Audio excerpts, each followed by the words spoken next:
Hei lapset, voitte tehdä Jeesuksesta parhaan kaverinne ja elämänne Herran sanomalla tämän rukouksen kanssani. Rakas Jumala, kiitos, että rakastat minua niin paljon. Kiitos, että lähetit Jeesuksen pelastamaan minut.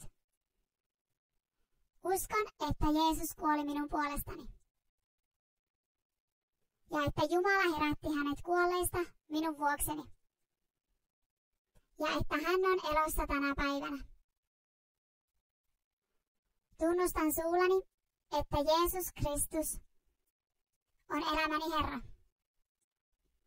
Vastaanotan sydämeeni iankaikkisen elämän.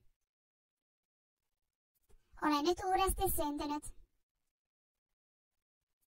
Kiitos Herra Jeesus, että pelastit minut.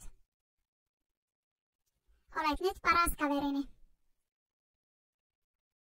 Halleluja! Onnittelut! Tervetuloa Jumalan perheeseen!